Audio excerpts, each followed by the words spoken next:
The human mind, the most amazing natural wonder of the known universe, containing both creative, logical, conscious and unconscious capabilities that make it possible to survive the world in which we live.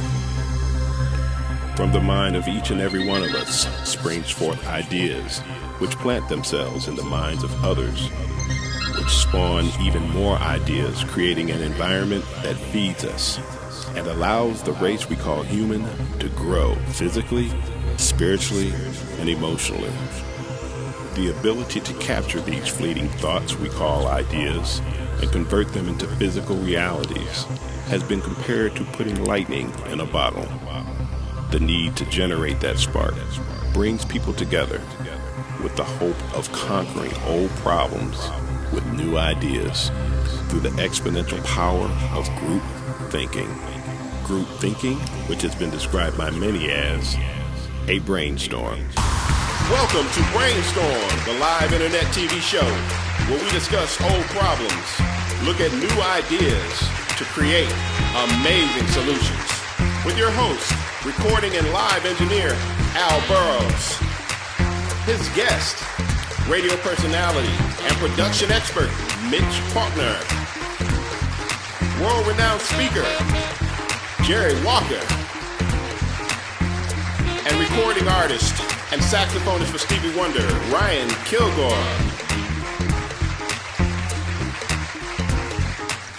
Oh yeah. That was a nice intro, man. Man, we faking it. Welcome to the show. After about a week of production, I'm tired, but hey, we're gonna get it in. Again, welcome. It is Brainstorm. It's time for us, along with you, to figure some stuff out. And this week, we're going to figure out the music business. Sounds like fun, right? Yeah, absolutely. I mean, did I have to fix the thing that's most broken in this country outside of healthcare?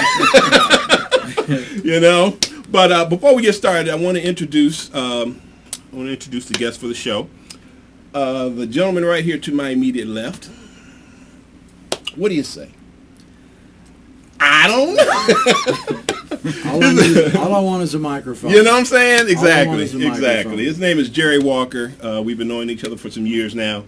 He's an author, he's a speaker, and he makes money. I don't think there's anything else. Is there anything else? I don't think there is anything else. And he recently got married. Congratulations. March 16th. Congratulations. Married Denise Buchanan, trying to make an honest woman out of her, but I believe she's going to make an honest man out of me first. I heard that. Okay. Next to him, we've got none other than an Atlanta icon. I mean, it's, I'm just glad I can call the brother up and he'll show up. You know what I'm saying? Because I know some people would love to have him show up, But hey, it's Mitch Faulkner. Mitch, hey, man, appreciate you coming out, man. Thank you very much. Good to be here. He's got all the answers. He's a walking history book, and we couldn't have done this show on the music business and how to fix it and all the other kind of stuff without him. And then also, we've got on the end there none other than our recording artist, and he's just a cat right now. His name is Ryan Kilgore. If you don't know him, you better recognize, okay? Because this is the cat you need to know. Good to be here. Man, appreciate having you. We've got a lot of different stuff. We got Barry DJ sermons in the chat room. Go ahead and type your name and your city in the chat room so we know who you are and where you are. And this is going to be a conversation not with just us, but we also want you to get involved and tell us what you think about what's going on. Okay.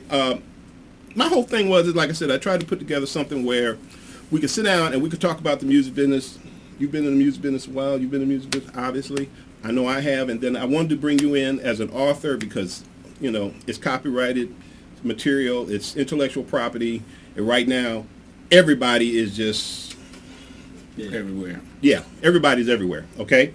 So what I'm going to do, the first thing I wanted to do was I actually wanted to play a video that I found online. I found 4 videos online, and we're going to be playing them in different spots throughout the show. Okay. And this hopefully will get things going so you kind of understand where things are, or at least get an idea of where things are. And then maybe we can start bouncing some ideas around. I've got some weak ideas. They've got all the strong ideas. And hopefully between the weak and the strong, we can put something together and get something that will work. Okay, so check this first video out, all right? This Victrola produced state-of-the-art audio back in the day. Fast forward to today, you'll find purveyors of sound systems of every sort presenting their wares and saying, now hear this. Our cover story is reported now by John Blackstone. This morning, we're showcasing the very latest in high-end audio technology. Yes, vinyl long-playing records, introduced back in 1930, are still state-of-the-art. That is, if you play them on a $50,000 Brinkmann balanced turntable.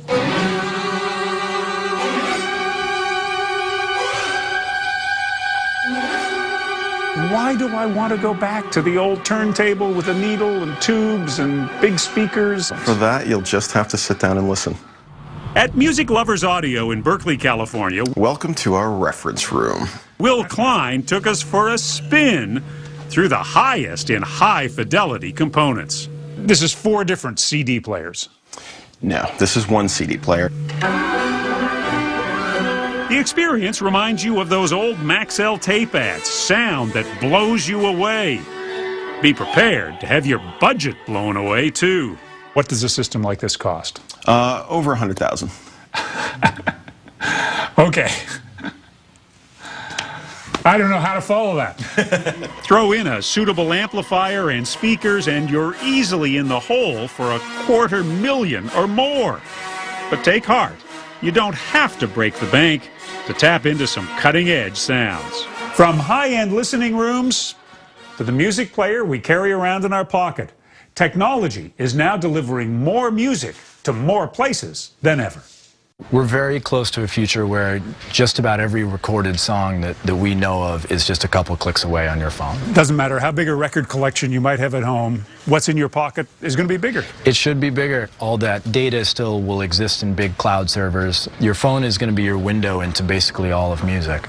I do a lot of searching around the deep corners of the internet for cool new bands. Caleb Garling, technology writer at the San Francisco Chronicle, sees the future of music in companies like Spotify and Pandora that send, or to use the proper lingo, stream music to phones, cars, and home computers. There are inexpensive subscriptions for sale, but most listeners choose to pay nothing and endure a steady stream of ads in exchange for free music. Now on Spotify for the first time ever. I grew up listening to music for free. It was called the radio. All right. How is it different today? In some ways, it's not at all. There are a lot of people who listen to music all day without paying a cent. Some streaming services let listeners pick specific songs. Others, like Pandora, figure out what kind of music a listener wants. Each song has a musicological fingerprint, if you will. Michael Adicott works on Pandora's Music Genome Project, training the company's computers to serve as a personal disc jockey. Click thumbs up or thumbs down on a song, and the system gets to know your tastes, even better, they claim, than those closest to you. This is really the cornerstone of our recommendation technology, and I think it is probably better than the recommendations your wife could make. Pandora, based in Oakland, California, is the granddaddy of the streaming business, founded all of 14 years ago by Tim Westergren. We stream more hours of music every month than YouTube streams hours of video. Around 80 million people come every month to Pandora. So we actually are now the biggest radio station in virtually every market in the U.S. Although recording industry revenues are less than half of what they were a decade ago, streaming services offer new hope. Digital music piracy is now in the decline. It seems most people find it easier to stream than to steal. Is this a golden age for people who love music? I think it is. The utopia really is that every artist reaches the audience they deserve. Streaming sites paid out more than $1 billion in royalties to record labels in 2012, the most recent numbers available. But the amount they pay each time a song is played is tiny, as little as 0.6 cents, and only a fraction of that ultimately goes to musicians. It's left many of those who make music complaining this golden age for listeners is leaving them in the dark ages. The margins on the songs themselves are trending towards zero, and that's a reality of the music industry right now. Tech writer Caleb Garling says that today's musicians would be wise to follow the business model of a San Francisco band that found fortune long before the internet age, the Grateful Dead.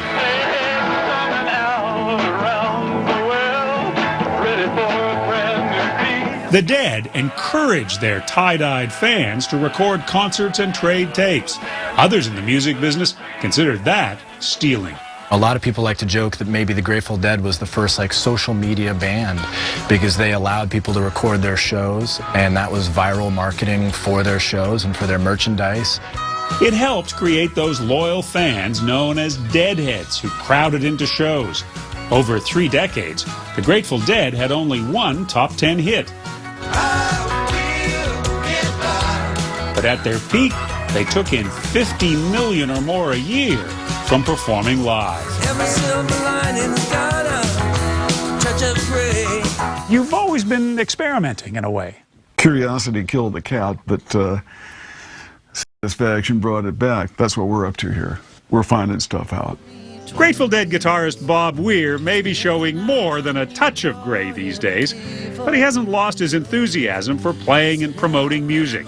And he sees live performances streamed on the internet as the way young musicians can build a fan base.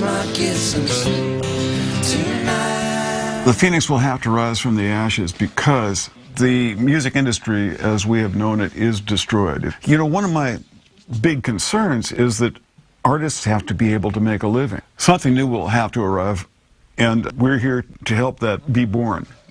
Weir recently founded the Tamalpais Research Institute, perhaps the world's most high-tech studio for streaming live audio and video on the internet. The kind of work that went into this, the kind of expense that went into this, you described it as what? An unlimited budget, but... Yeah, Bob had an unlimited budget. He exceeded that by half, and we continue to.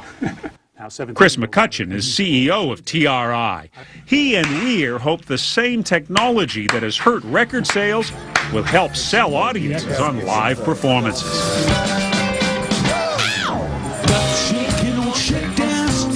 As much as the music business is changing, one thing is certain.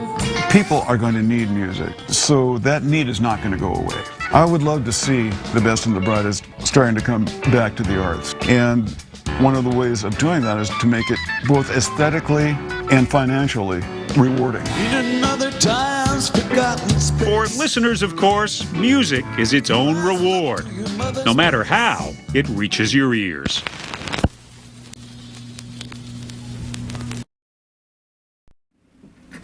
Wow. Yeah. You know, what do you say? You know, I mean, you've been in music almost all your life. Yeah, I mean, it touches me differently because I am a musician. Yeah. So I understand the balance of, I mean, talking to a lot of older musicians and, cats like, yeah, man, I did this gig and I was the new kid, and they say, oh, do you play organ? Yeah, man, I play organ. Let me hear you. All right, you got the gig. Unfortunately, we're going to start you off with the newbie price. And wow. They go, okay, well, what's the newbie price? $7,000 a week. Oh, really? That's nothing like $7,000 a week. And these bands were going out for like 6 and 7, 9 months at a time. Whoa. And that was the new kid on the block pay. that wasn't even, the 10-year situation. I mean, right. I've heard of musicians, playing with Janet, Michael, making $10,000, $15,000, $20,000 a week, to go tour for a period of time. And I think the technology in terms of DJs, the things like the MPC and all these things that are great, from a technology standpoint, it's great that you can mimic a drum or mimic an organ or whatever, but it cuts out the live person. Yeah. And anytime you want to make any changes, if that computer shuts down, your show is over with. Yeah. But that's diminished the value of musicians. And so instead of us playing for, stadiums, we're fighting over Apache, or we're fighting over $290, or to get $150, or to get $75 for some people. And I'm actually in the process of trying to start a movement now with musicians, starting here in Atlanta, where we have times where we don't play. Mm-hmm. And that's everywhere. Wow. Just to show you the value of what we bring to the table, because if not, then the people that are willing to accept the $75, you'll see the talent level that's there for $75. For $75 versus the cat that tours around the world and he goes and I'm playing in front of thousands and millions of people and then I got to come back to $150. Right. So there's not a good balance. Right. I mean, there's no making a lump sum of money and you've been grinding on this level to get here and then you come back home and you got to go back to that. So it's kind of like very disheartening. From a musician standpoint. What have you been seeing? Basically the same thing, but because I mean you're doing radio and radio production. Yeah, I've been in radio since I was 16, and I've kind of seen the whole thing shift in different directions, and based on what he's talking about, I've seen it happen over and over again. Technology, there's disruptive technology that comes about all the time, and it's like in the music industry in the I would say the late 70s. Going into the 80s, you start seeing the disruptive technology taking over in music in terms of synthesizers, drum machines, and that kind of thing, where it eliminated the musicians. In the disco era, that music kind of took the industry a different direction, so that diminished the value of a musician when you can get a drum machine to emulate the drum patterns, and you got a synthesizer, so you got one keyboard player that can play 4 or 5 different sounds for a band. So now you eliminate. So the horn sections disappeared in the 70s. Bass player disappears. You got keyboard and bass. Absolutely. Right. But the other part of it is like in radio. Radio was that platform where listeners would tune in for music discovery, because that was where they learned heard about new music was from the radio. But when radio got to the point that it started to focus on making the money, it got to the point where it used to be the radio DJs was considered an artist, right? In terms of what they do. So when you come on the air, what you played was different from what I played, and vice versa. But when the radio station said, "Hey, if we get one guy to program the whole station, then we can make money," and then that's when it got to the point where you can do the cookie cutter thing. So there's no way that I should be able to go to Chicago and drive from Chicago to Los Angeles and hear the same 35 records. It's not musically sound, because Chicago was the hotbed for house music back in the day, and so that was their indigenous sound. Miami got their indigenous sound, and so different areas, but you don't hear that bleeding through the radio now, and because of that, it has diminished the whole value of the whole music industry process. What's been going on for decades. Yes. When I was a disc jockey in college, 1978, we had a program director, and the program director was tasked by the GM to create the overall sound that we would have. And we, as the DJs, we were the on-air talent, and we were handcuffed. Exactly. You can't do a sweep that takes you from Led Zeppelin into Sly and the Family Stone and then Earth, Wind and Fire. And we're like, why not? That's why college radio became so important. These That's are some great tunes, and you can craft a great show. But they began to slice away originality. And that's one of the ways they were doing it. Right. And the other disruptive technology that came along was in the 80s when we got video on TV. That disrupted the musicianship from the standpoint that if I've never heard of a group, like for instance Hall & Oates, when they were on MTV, you see 2 guys dancing around and singing. You don't know that they're musicians because they're not at their set. You don't know that there's a drummer somewhere in the room on the record and that kind of thing. So it got to the point that if my first introduction to an artist is on video, I don't even relate a band to that. Right. Because I'm not seeing a band. And the musicians that are behind the scenes that are actually making the sounds. And but like what we just saw in that video with Jerry Garcia, they were tremendous. They were way ahead of their in terms of what they did in live performances. Yeah. And they weren't a big radio hit band. They were to the had point one where hit. they amassed their following, and that was it. They go around the country touring. Yeah. One of the things that's interesting, I mean, we got Barry, wow. I'm sorry, Barry, I didn't see y'all. You got all that going on in the chat room. Let's see. He says, price fixing is always a good idea as Walmart, McDonald's, a dollar menu, but I think it may be illegal to calculate it. Oh, yeah, okay, calculate it that way, yeah.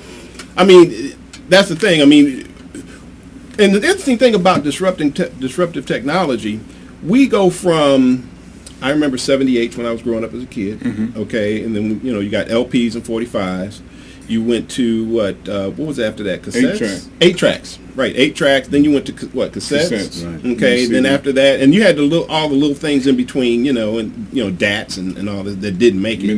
Mini disc, and exactly, you know. But after, you know, you got your cassettes, and then I remember you had the singles. Then you went to CDs. Okay, then you went to the downloads, and now you look at you've got your streaming thing going on. And what's interesting is that you had whole companies that came and went with the technology shifts. Thing is that for the most part, the business model of the music business never really changed. Right. No. It didn't really get hit until we went to ones and zeros. Then everything just went upside down. You know, exactly. But what's interesting was when I remember when all this started, I was thinking that, man, this is the opportunity of a lifetime if I'm a musician, because I'm thinking, man, because before it was like if you could be good and you could put out good stuff, but if the industry, I mean, how many times did the Beatles get turned down? How many times did Elvis get turned down? I mean, you got people who wound up being all that in a bag of chips, got turned down by the labels. In other words, you had people who were gatekeepers. Right. And I looked at it and said, okay, well now if I put something out and people like it, I don't have anybody who's stopping me. So I looked at it as a golden opportunity. The problem I think that's happening is that now, how many records do you have? Physical? Yeah, physical records. Probably about 18. 18,000. No, 18. 18 vinyl LPs? Yeah, I've downsized. As a matter of fact, since the last time I was here. Yeah, because last time we talked. It was more than 18,000. I probably had 20, 30,000. But it just got to the point it was bulky and taking up a lot of space. And so I sold them to someone who could use them. There you go. And see, all that happened since the last time we talked. Since the last time we talked. Right. It's like, but every song I had, I still have digitally. But I kept 18 that I felt it was, these are the ones. You know, artistic art covers and, you know, some of the Ohio Players stuff, Parliament stuff, some Stevie Wonder stuff, some Miles Davis, Bitches Brew, you know, Santana, you know, that kind of. I still got that stuff. But, you know, it's it just, you know, disruptive technology just disrupted my house because I ain't have enough space for all that stuff. Right. Exactly. I mean, so the thing is that, you know, and one of the things we wanted to talk about, what I'm going to do is, during the show, I wanted to put a lot of this on the front end, but we kind of moved into some things. I do have different pieces. I got a piece on you, I got a piece on you, and I've got your books, because we want to be your book cover and stuff like that. So, but what I want to do is I'm going to play yours first, Ryan. Okay. You being a musician, because really that's where a lot of this focus is right now.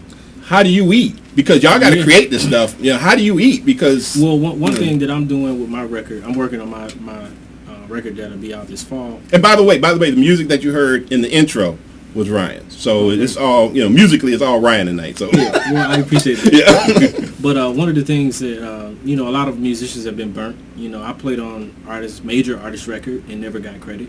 Wow. You know, I played on soundtracks and got credit, but you couldn't hear me. You know, so different things like that. So, and I played on other people's records, and it's like, wow, you know, I'm excited that I'm on the record, but I'm not really excited because when they're getting checks, I'm not getting checks. So what I decided to do was, I'm the artist, and yes, I wrote a lot of the stuff, if not, you know, in terms of my piece of it, but I don't play drums, I don't play guitar, I don't play piano, so I'm giving them a piece of a song that they play on. It's only fair. Right. You know what I mean? Because then now the musicians, because I'm a musician, even though I'm an artist as a musician, you know what I mean? Like, they can be excited about the record that they're on, you know, versus me just saying, oh, okay, well, you know, I'm just going to do this record, let me give you $150 and, or thanks for the love or whatever. It's like, no, let's do this right. And I get a piece of every song as an artist. Right. You know what I mean? Right. But the musician, he may only play it on one song, but what if that song is a hit? It doesn't feel good to know the song you played on the drums, you play, you know, you play and you contributed, and you contributed, and nothing's coming back to you. And these people have families and all those kinds of things. So I think even things like that, you know, people may think I'm crazy or whatever, but that's just from my heart to want to be able to spread the love, so it's more of a celebration of this record. So 15 years from now, someone can say, "Oh, now I was on that record. That song right there is still feeding me." Right. Because, you know what I mean? Right. And I think the thing is what you're bringing to the table is part of why I wanted to do this tonight. Because there's got, like the guy was saying, there's got to be a solution somewhere. And a lot of times it happens organically. It happens inside the group who's being affected. They come up with ways of fixing the problems that they find themselves in. One they have to, like, you got to eat. So but like I said, I wanted to play it's just a piece from your I guess something I found on YouTube. Okay, and I want to talk about it after we get through watching.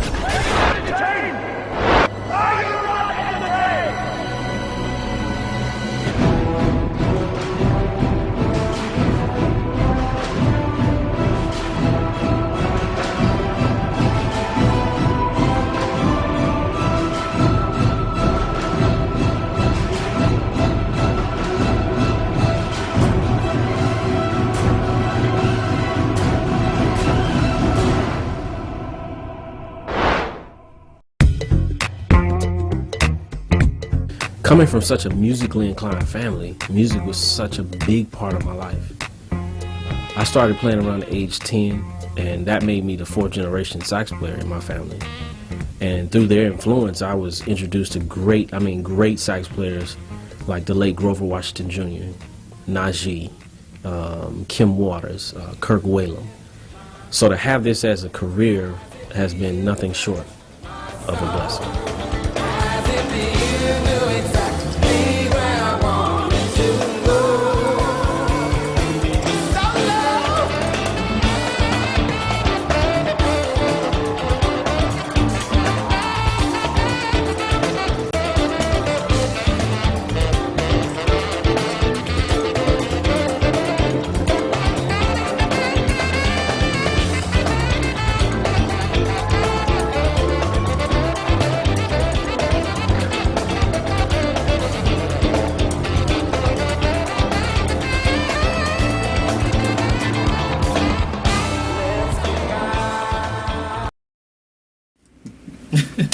That's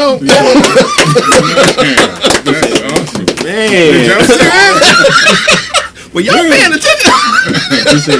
Y'all need to back that up and see that. I'm sitting over here next to the man. Tell me what's going on around this thing. No, it's a blessing. I mean, I get chills. When you're in those moments, sometimes you don't realize how big that is. And I've been with Stevie for 8 years, and it's amazing. I remember the first show. I remember going to the stage for the first time, asking God, am I supposed to be here? Is this a dream? Is this supposed to be what I'm doing? Wow. Even though I put it out there that's what I wanted to do, but to see the business on that level, and then come home and see it on a different level, it's like, half a dozen, 6 in the other hand in a lot of cases. It's just a bigger model of what it looks like, and sometimes when people only see, 285, it's like, oh, okay, cool, that's all they see. But then when you get the opportunity to see both, and to see even in the middle, you have a different respect for, what we do. People like Nathan Watts, he's been with Stevie for almost 40 years, but the average person doesn't know who Nathan Watts is. They know his sound. Miyungo Jackson, he's been with him for 15 plus years. Dwight Adams, all these musicians that played in his band, they've been with him for 15 plus years, but you don't really know who I'm talking about. Right. And what's interesting was back in the day when you had CDs and you had the sleeves and all that kind of stuff, or records and you had the sleeves, you knew everybody in the band. Right. Man, I knew Paula DaCosta, and these were like the backup percussionists to Earth, Wind and Fire. Right. You knew that cat. Knew who, it was important, and the artists now. I like what Justin Timberlake is doing. I like a certain artists that I like. I can tell that they're embracing their band and their dancers and the people that are around them. Giving them certain different type of platforms to be able to be exposed. But then you have some artists that don't want you to shine. You just there just to help me look good, and that's that. Yeah. But it kills the morale of the musicians. It also creates musicians to be more cutthroat when they shouldn't be. Yeah. Right. Music is a weapon. It's from a spiritual standpoint, it's a weapon. And to be able to infiltrate certain arenas. I could play the saxophone anywhere. At any point, at any time in this world, I can go anywhere and pull out my horn and play, and it's not a problem. When I was looking at you playing, man, I was thinking, man, I wonder how many hours he's had his mouth on that mouth. Wow, that reed is worn out. Man, that's a great question. I've never thought about that. Like, but you know, the other part, going back to what we said about disruptive technology, is that you said you started playing at 10. Yeah. And it's like, when you think about it, the music that young people see today, they don't see musicians, so they're not sitting at home saying, I want to be like that guy. Right. They're seeing guys walk around with a microphone holding their business, you know, rapping or whatnot, and that's the music of the youth. So they don't have the aspiration to become a musician because they've never seen a musician. Yeah. They've never experienced what a musician does. You know, it's like for us, I'm speaking for myself, when I was a teenager, every piece of music I listened to was live music. That's why I'm sitting here, 5 minutes, man, because I mean, you know, listening to Brass Construction, the horn section, Tower of Power, Earth, Wind and Fire. I mean, every band, Ohio Players, everybody had a horn section. Yeah. So when you go to the show, you see 4 cats standing over here. You see a French horn. You know, you see a sax, you see a flute, tuba, something. Yeah, man, they over there and they hitting it on the wood. And you mesmerize it. The dude over here takes off with a bass solo, and you mesmerize. The guy here takes off, and you sitting there like, when I saw Sugarfoot playing a double neck guitar. Yeah. I said, man, I want to be a Ohio guitar player player. for the people who didn't know. Yeah. I said, man, I want to be a guitar player. Yeah. That's what I want to do. Yeah. And I actually tried, but I wound up playing CDs and records. But it's interesting. I do a lot of career days and stuff in the schools, and when I initially started doing it, I was struggling because I'm like, man, you know, how do I get these kids' attention? And I would think about playing my original music, but then I realized they didn't have a relationship with that. Mm-hmm. And on top of that, jazz is not promoted to a younger audience. Right. Mm-hmm. So I started the movement changing the face of jazz. Mm-hmm. So basically what that is changing the listener's face. Mm-hmm. But how do I do that? Because we don't have radio stations, because there are no jazz radio stations. Right. And jazz is my mama and grandmama in the music, so I'm not listening to the same thing my grandma and them listening to. Mm-hmm. So and what's interesting, what you said, when we grew up, your mother and your father and the kids, we all listen to the same music. Right. We all listen to the Jacksons, we all listen to the OJs, we all listen to the Temptations. And I think that's by design too, that aspect. But so when I go into class, I'm telling them about my story, who I am, this is what I did, I started off just like you, this and the other, and then I play for them. Mm-hmm. But then I'll play There Goes My Baby, Champagne Life, Pretty Girl Rock, stuff that they have a relationship with already. Yeah. But now you're listening to jazz because you heard it my way. Mm-hmm. Gotcha. And so now when it's time for me to come back, I mean, we're doing CD release parties in schools next fall. Wow. You know, that's the reason why I waited until the fall to release the record, because I wanted to be in conjunction with the kids. You know, because I gotta change. You know, you a businessman. I mean, but you know, it's otherwise it's a dying art, and I feel like an endangered species. Yeah. Or I had to go over to Europe or go, you know, to Japan somewhere, and I'm like, wow, it started over here, but yet, anytime you ask a young person who names some jazz artists, they name somebody that's passed. They're dead. They're not even here, and that's fine. I mean, the Coltrane's, the Charlie Parkers, Dizzy, Miles, I love them all, but they're not alive. That's true. You know, so go to a concert where someone is actually alive and you can shake their hand and remember that and tell your kids, man, I met Ryan Kilgore 20 years ago. Thing. Yeah. So what does I got a question for Ryan and Mitch and for you, Al. So my question, as someone who's not in the music business but appreciates music, and like you, I was and the thing is, what's interesting about what you're asking or what you just said is that you wind up being the biggest part. Everybody's responding to people like you.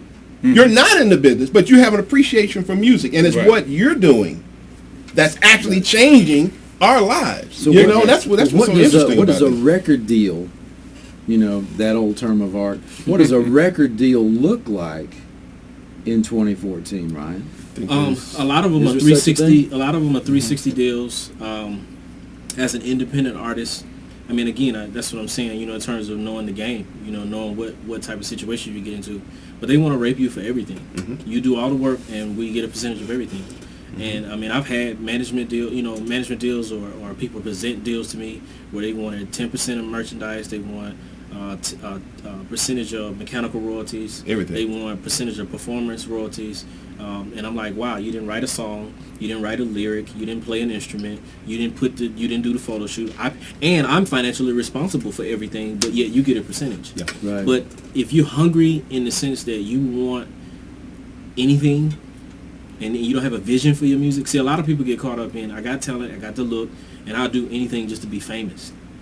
Famous is not what you're really trying to be. You're trying to touch lives. And if music is a ministry, or if it's something that's important to you, that you're trying to touch people, because you don't know who you're touching. You know, this could be the next president of the United States that you just played for, and when he gets inaugurated, he's like, I need to find Ryan Kilgore to come play for my inauguration.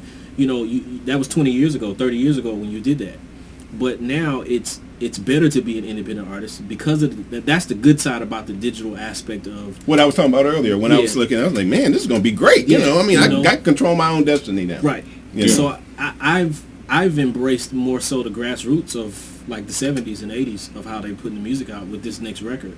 Even though I'm going to utilize and take advantage of the technology, but I don't necessarily need you to give me a record deal. Right. I need you to help me market and promote it. You know, so if you have the funding for that, or if I have an investor or that type of thing, then that's really all I need is viral support to be able to really push it, because I can still be in Atlanta and have millions of fans in Japan. Now, what I want also what I want to do, actually, first what I want to do is, you know, Jerry, you got a couple books out, right? Okay, these are the 2 books. Go ahead and give us a brief description of the 2 books that you've got out here. Okay. The book that you see on the screen on the left is Embrace, Meditations from Word of Truth. I wrote a column that was distributed by njesus.com for 6 years called A Word of Truth. And Embrace is actually volume 1 of what will be a 10-volume run, where the meditations are really a look at the practical aspect of being a Christian and how very present the Bible is, and if we will walk that out, we will see God in our lives every day. The other book, Be Known for Your Deeds, is a roadmap, and what it maps out is destiny. God designed each one of us in a very, very special way. I mean, there's a reason why you play the saxophone. There's a passion there. The design meshes perfectly with the passion. Now, my design is that I've never met a stranger. I'm on a worldwide search, and I haven't found one yet. I can see you now, like 2 years old, like, yeah, I know you. Exactly. Mom and Dad, 5 years old. Tell everybody a joke. Right. You're right. Got the stage, yes. You know, so that's my design, that I'm fearless when it comes to that. My passion is encouraging people to be better than they've been and do more than they've done. Wow. You know, and so the two just, they're perfect, together. You know. And it's, and you know, I look at you, Al. You bleed entertainment out of your pores. I mean, you know, if we would have to mop up after you. You know? But you know, no matter what it is. Yeah. But I mean, you embrace entertainment. Every facet of it, whether it's television, whether it's music, whether it's movies, whether it's internet, you know, you're an internet TV mogul, you know. You are going to entertain, and you're going to find an outlet for that, you know. You know, I'm going to say something to that. I learned very early in life, and it's a rule I live by, and I think some of y'all may have heard me say it before, but when I learned a long time ago, if you do something today, you do it again tomorrow, you'll be better tomorrow than you are today. That means literally I can do anything I want to do. Right. All I have to do is be willing to pay the price. That's right. And once you understand that, man, I mean, it's like, man, you just, I mean, it's an eagle thing. You just gone, you know. It's like the show that you blessed me to have on air, had a talk show on I Like It Live, called The No Limit Life. Once you embrace your design and what your passion is, and that you're walking in the destiny that God created you for, there's no limits. What I want to do, limits are off. What I want to do with your books, okay? Because there's another video. It's the second video here, and the reason I wanted to have you on, because most people don't realize Google is in the process of actually digitizing every book in the world. And there's a big stink about the whole royalty issue and all this other kind of stuff. So one of the reasons I wanted to have you on, because I knew you had written the books, and I don't think a lot of authors realize that the whole digital disruption or technological disruption that's going on right now is not just affecting musicians. It's affecting anybody with intellectual property. Right. You know, and you as an author, I wanted to bring you on to represent them. So what I'm going to do is I'm going to play this second video, and they do have some stuff in this video about authors, and so along with the musician part. So pay attention to this. This gets into the money thing that you were talking about earlier in terms of that spread. Yeah. When you go out on the road, there's one thing. When you come home, there's another. Check this video out, man.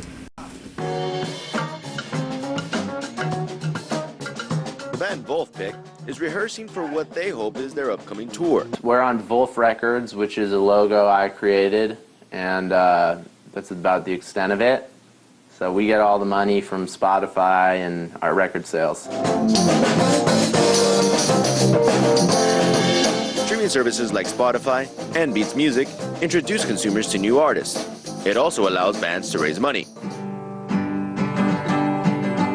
The music industry has traditionally been a superstar economy, where the top 1% gets most of the wealth, while the rest of the guys are barely paying the bills. But with the digital revolution, the world is being exposed to more and more artists. Now, recently, fans are starting to come in through Spotify first and just hear the audio, and then maybe find the video. While digital technology might be helping with exposure, it hasn't closed the income gap between the 1% and the 99% in the music business. So far, it hasn't particularly planned out because the royalties that Spotify and other services pay are, pennies.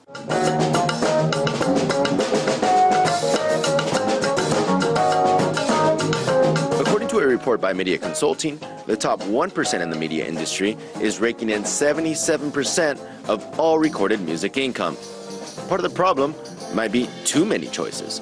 The inequality in the digital sphere doesn't necessarily come from some mega corporation like Clear Channel forcing people to only listen to, let's say, Katy Perry. A lot of people are intimidated by a search bar just standing between them and 25 million songs. Streaming services are using new data tools to be more user-friendly and engage a wider audience.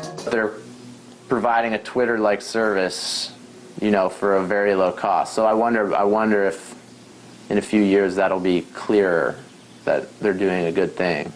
As new music services pop up, 99% of musicians will still struggle to find creative ways to rise to the top of the superstar music economy.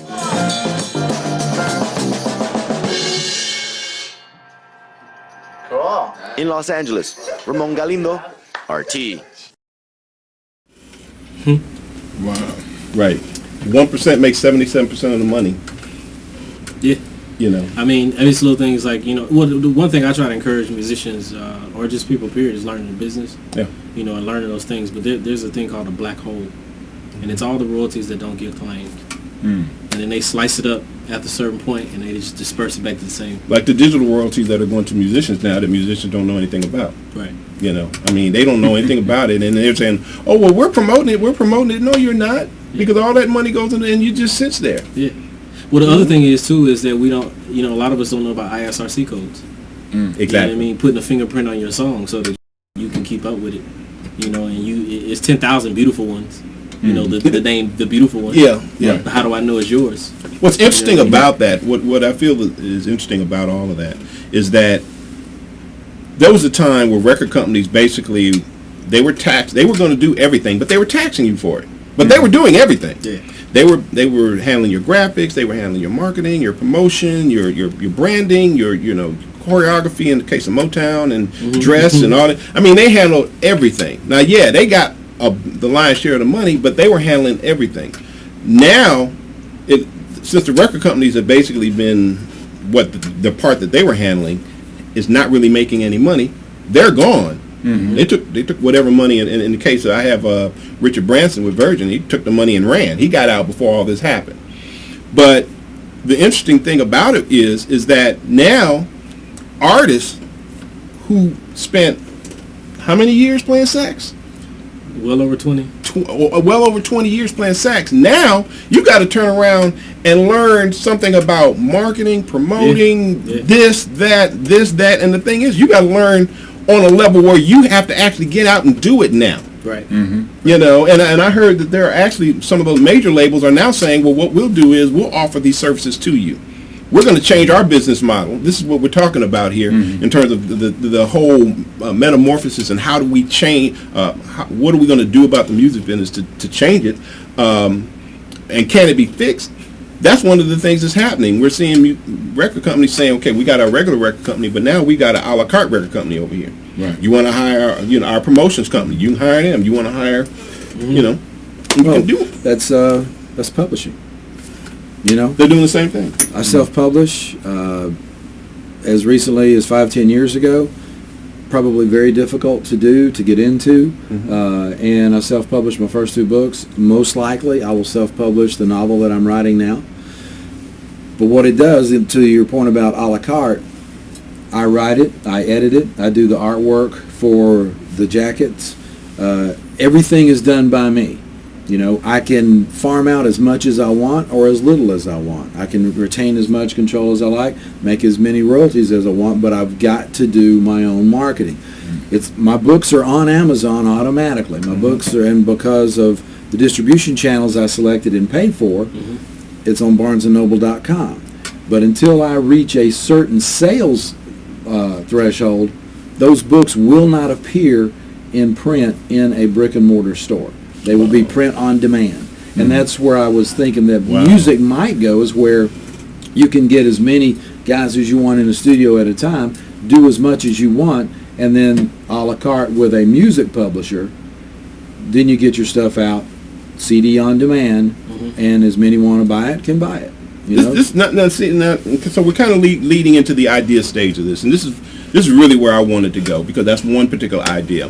There's another idea video here that I have that I wanted to play also, but it's kind of sketchy in terms of whether it's going to work or not. I had an idea of actually 2 ideas. One, combining books with recording artists. So in other words, when you buy the book, you get both. So in other words, if you're buying like a romance novel, with a certain artist that may have music that might match that particular book, and so now you sell it as a package deal, because you got authors who are having problems, you got musicians who are having problems. So now what you do That's is crazy. I'm actually working on a project like that. See, and then there was another idea that I had about, and I don't know if that'll work or not, but there's another idea I had about taking, because everybody we hear sports and entertainment. Well, why not, since we've got so many artists who are now out there on television competing, okay, why don't we take the sports business model and apply it to the music business? So now the Chicago Bulls signed a Michael Jordan. Okay, they pay him a certain amount of money. He goes all over the country performing. Okay, yeah, essentially, essentially that's what he's doing. Okay, so you got another company that's over here that may hire. Now, mind you, now you got one Michael Jordan. He's making money. Why? Because he's attracting the people. Okay, you got Scotty, you got BJ and all them, but Mike getting that money because Mike's filling the seats the same way LeBron James is today. Okay, so if you've got a team of artists, and you may have some sort of competitive thing going on with, say 2 different camps or whatever, but the whole thing is that competition is already out there through The Voice, through what's the other one? American Idol, and all this other kind of stuff. And then we're not even talking about on a local level where you see it all the time. Through showcases. Who's this, who's that. So I thought about it. I said, man, there might be something there that can be messed with and tweaked, where you start to bring that element together. The reason, but I think in the end, going back to the point of Jerry and people like Jerry being the crux, even when it comes to book sales, you're having to deal with the people who are buying books. In other words, the consumer is driving this right now. And in the end, we've got to come up with something creative that the consumer is going to go with. That in the end is what's going to have to happen, because they're the one, if they don't spend the money, we don't make the money. Right now they'll go see a concert, but the thing, just to kind of get to what Jerry and Ron are talking about, the problem we have in radio is that we don't have a feeder source for new listeners. And let me explain to you what that means. Wow, really? It's like, think about this. It's true. I got a 20-year-old son, my youngest son, and the cell phone has always been in his life. Always. He's never picked up the phone and dialed it with a finger. He never did the touch tone thing. Even the phone in the house was cordless when he was a kid. So he doesn't have any recollection to what a telephone was, I mean, and that long cord that went across the kitchen. Exactly. Exactly. So think about this. We got people. We got people that's been driving cars, and they've never been able to go to the gas station and somebody come out and pump the gas and check the oil in the car. That's right. So now think about this. In radio, we've got people that have never listened to radio, but they consume music every day. So if you got a station, let's just use for the sake of a conversation here in Atlanta, if you got KISS 104, which is an adult station, we're playing music for people 35 to 54, 25 to 54. Mm-hmm. Well, that audience still understands, I like that song, I'm going to go buy it and put it on my shelf. So when we get ready to get into this particular mode, I can pull that CD out and play it. Well, we got people that never experienced that, let alone a piece of vinyl. So now they don't have a connection to what we're talking about. And so now, in what you're doing with the books, you've got people from this day forward will never have a bookshelf in their house. Think about that. So if they want a book, they're going to put it on their iPad or their Kindle or their or whatever it is. Because I buy audiobooks. I mean, that's a good point. I buy audiobooks. So now you got to find a way to break through that in order for the introduction process to happen, because you don't have a feeder. It's like, for instance,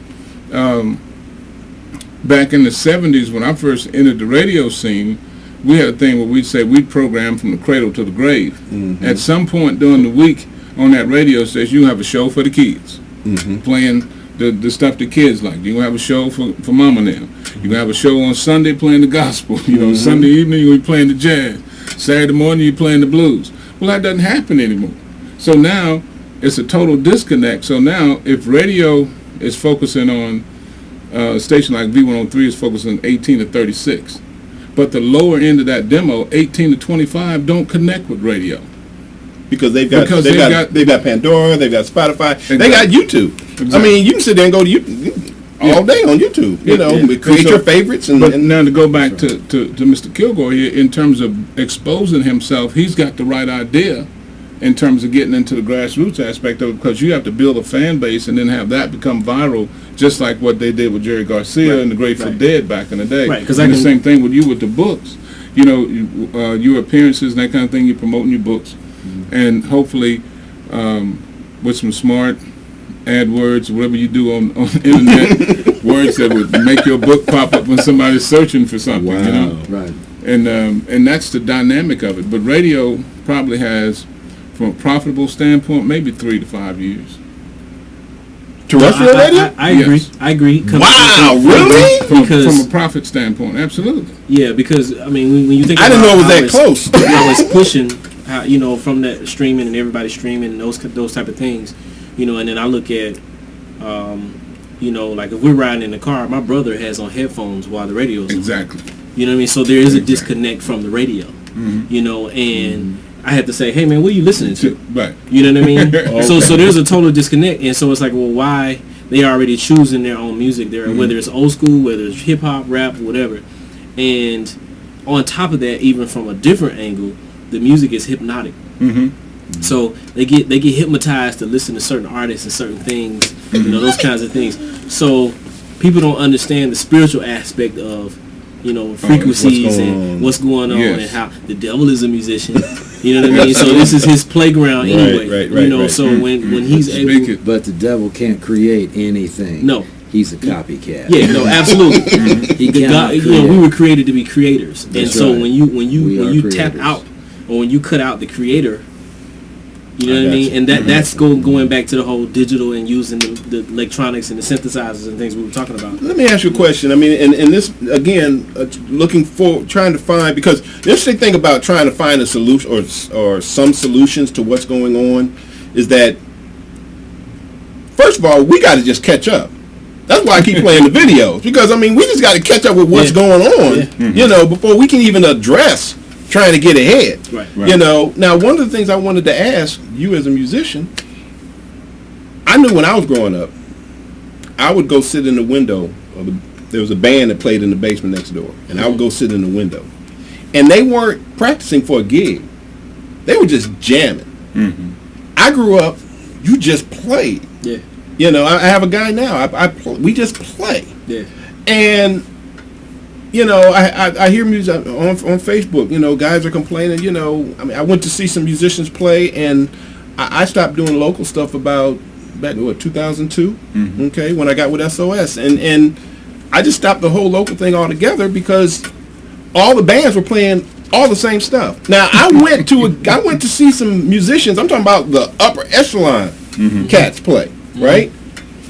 And they were playing the stuff that I was playing 12 years ago. And so I was wondering, is there a disconnect because we don't have that? Because when you're jamming, there's a creative thing that's going on there. There's a vibe. There's a whole nother thing that's going on. And a lot of times that's how the music was created. Right. You would get together and just play, and something would come out of that. What's the attitude towards that right now? I think it's a combination of a couple of things. I think people have lost the art of being a fan. People would go to concerts and go and see people and go jam, and it didn't matter what the song was called. Here's a song, we just, hey, bass player, give me a lick. And he'd start something, and it's like, okay, all right, drummer, So musicians are not being creative with jam sessions. It's more of, let's get through the gig. Well, not even get through the gig. It's more of, let me figure out a way to be in the spotlight so I get some attention. Things have to be about intent. And when your intent is about yourself, then those jam sessions now are they're not important. I got you. And they're not really reaching people. And that's the thing about being a musician and understanding your responsibility as an artist, or if you've been given any type of talent, when you use it, your intent matters. Yes. I don't think in Judgment Day, he's not going to be asking you about jaywalking. He's not going to be asking you about whether you lied to your mom. He's going to be asking you, what did you do with what I gave you? And did you use it for good intent? Did you use it to change lives? So it doesn't even matter. So when I go to a jam session, it's frustrating because people, as soon as they see me, they're like, yo, let's call Ryan Kilgore. And these guys are playing every note known to man. And I'm like, man, you can't have a conversation with a chick like that. Hey, how you doing? It's like, man, it's hello, it's how are you? What is your name? Where are you from? Oh my goodness, dude! Did you have to go there?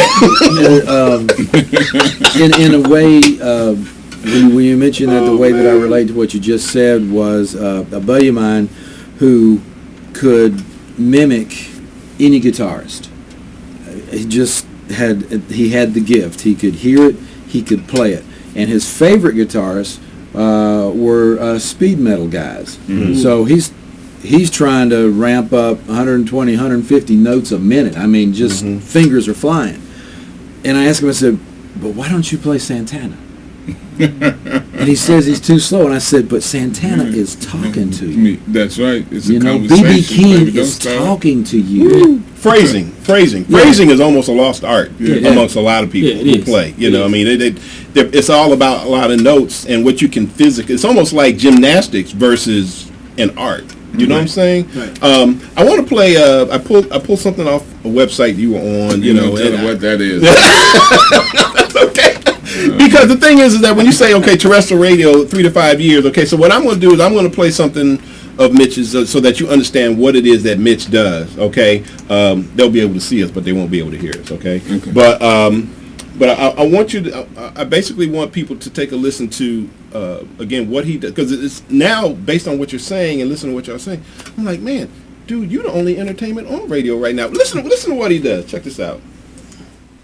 Mitch Faulkner, Urban AC. WRKS, New York. Playing the best variety of old school and today's R&B. This is 98.7 KISS FM. WRKS, New York. 50 minutes of music every hour. On 98.7 KISS FM. The best variety of old school and today's R&B. Another hour of your favorite music begins now. Classic Soul and today's R&B. Classic Soul and today's R&B on WMPZ, Ringo, Chattanooga, 93.7 and 93.3 FM. Groove 93, a Brewer broadcasting station. Music designed for grown folks in mind. We are the #1 adult choice for Pensacola. Magic 106.1. Coming soon, someone will have a chance to win $9,610. That's $9,610 from the big station. And AT&T 96.1 Jams. Just to think. was you, man. That's awesome. Man, your library of sound effects has got to be like, that's crazy. But how do you? I mean, but that to me, that was almost like, man, okay, now that's interesting. Yeah. You know what I'm saying? You But- see what you know? I mean, But to kind of speak to that, it's interesting. I went to New Orleans this past weekend. We drove down, and I drove through Montgomery, Alabama, which one of my stations is on down there, and I picked it up probably 25 or 30 miles before I got to Montgomery. Rode all the way through Montgomery, and rode out of the signal going toward Mobile, and I never heard any other voice other than me talking about the radio station. Now, what that means is that if we were playing Ryan Kilgore's song, they would never know it.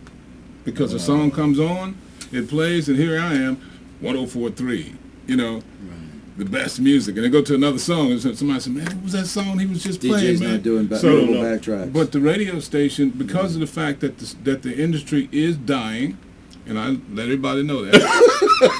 And I understand that because I'm having to reinvent myself, because at some point I'm not going to be able to eat. Yeah. But the thing is that because of the fact that radio is dying, they've downsized to the point where a lot of stations have less than 3 people in the building that can open a microphone. Mm. So they deal with the syndication and that kind of thing. So because of the fact that they don't want to pay, well, they can't afford to pay talent. It used to be in a major market like this that a DJ can make anywhere from $150,000 to $200,000 a year. So now it's down to $12 an hour in some cases. You know, because of the fact that you don't have a value. It's nothing for you to do. You don't need to tell the people what these songs are. Why? Because we played these same damn songs over and over, so everybody know what the songs are. I got SoundScan on my phone, so right, I really want you to know. hit Shazam or something, you find out what's that's crazy. crazy. So the that's technology, the disruptive man, technology, but wait a minute, we can't slide by them numbers you just whipped out. $200,000 down to $12 an hour. Yes, sir. Just like what he was talking about here with the musicians. Same thing. Unless you have national syndication. Unless you're on a national show. And some of the local guys that have enough tenacity to stay in the marketplace long enough to build themselves up can ramp up to maybe 100,000. There's very, very few top 10 markets now where a full-time DJ is getting 6 figures. Wow. Because your level of importance has diminished. Yeah. You know? I got one more video I'm gonna play. Okay, I got one more video I'm gonna play. I know I'm playing a lot of videos, but I mean I found out so much stuff online. Now, what we're gonna do is we're gonna get into this idea thing. I found this online. It's an idea for musicians because again, we've got this thing going on. You've got people who are consuming more music. I probably got more music on my cell phone than I ever could carry. You know, in real, okay, right, exactly, okay. And then we're not even talking about the whole streaming side, because literally, like the guy said earlier, you know, there's going to be a couple of clicks, and you can get any song ever recorded ever in a couple of clicks. So, what I did was when I found this, I thought it was interesting. There's some holes in it. That's what happens when you brainstorming. You know, you find holes, but I like their thinking. Okay, so check this video out. See what you think.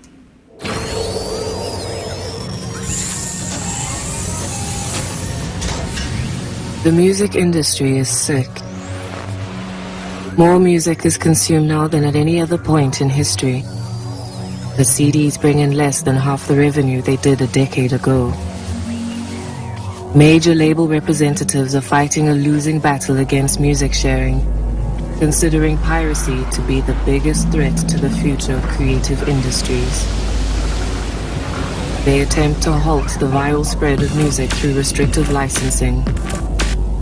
Fan-made videos, cover versions, and remixes are removed from the internet for copyright infringement. These artificial limits cut off millions of potential fans, leaving them in the dark. You cannot solve a problem with the same thinking that created it. Meet the 2 most important people in the music industry: the artist and the fan. Airborne creates a direct connection between the two. For $1 a month, a fan can become a carrier, supporting the artist they love. For the artist, this means a stable and predictable revenue stream, needing only 1,658 carriers to earn the U.S. minimum wage. In return, their carrier is instantly sent any music they release, accessible whenever and however they want it. New music from the artist is stored in the cloud for them to stream, download, or share. Sharing introduces new fans to the artist and their music, each one a potential new carrier. Airborne music is accessible across all borders, on any device, anywhere in the world. And the artist has access to intelligence on how it all happens, who shares their music and how. Knowing where and who their carriers are, the artist can continue building on their direct connection between them. Airborne empowers artists to earn a living by doing what they love and provides their carriers with a new, continuous flow of music into their lives. Music that can be enjoyed freely and shared with the world. Piracy is not the enemy. Obscurity is. Embrace file sharing as promotion instead of treating it as theft. Shrug off geographical boundaries imposed by licensing issues. Spread your music as far as it can go. The internet has no borders. This is the evolution of music. Music is the virus, and the virus is airborne.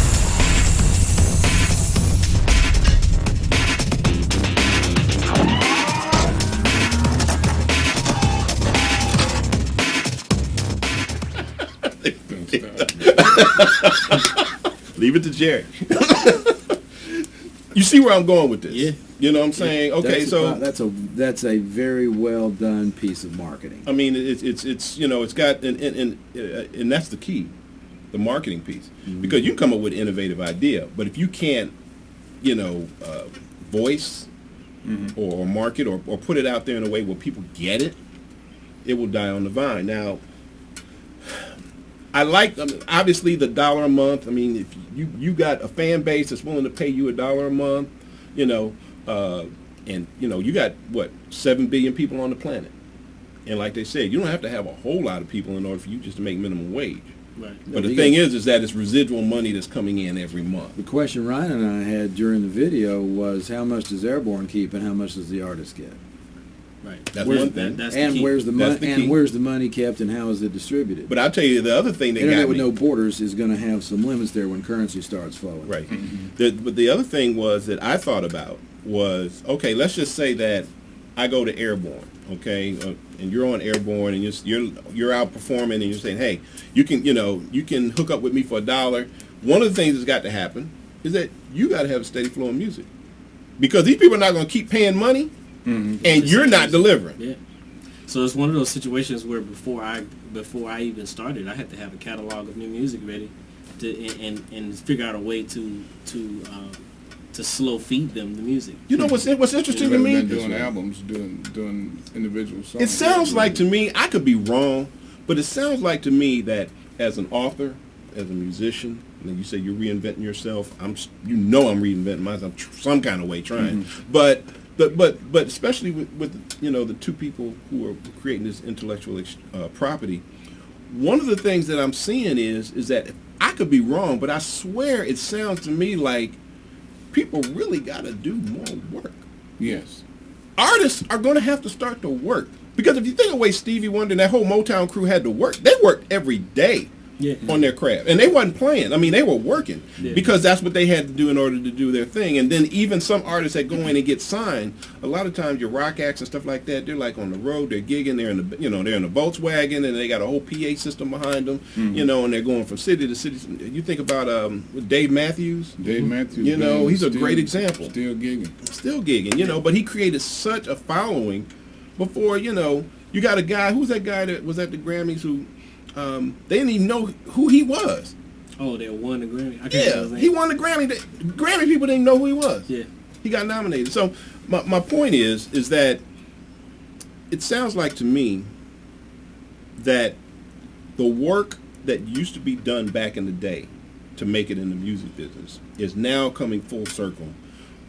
Because they're saying, we got a system to get you the money. Mm-hmm. Right. I mean, you know. And you got to gig. Yeah. You got to work. You got to work. And, you know, the grassroots, like I said, I mean, some formulas never have been broken. That's true. You know, mouth to mouth, word of mouth. Yeah. You know, promotion, that will never stop working.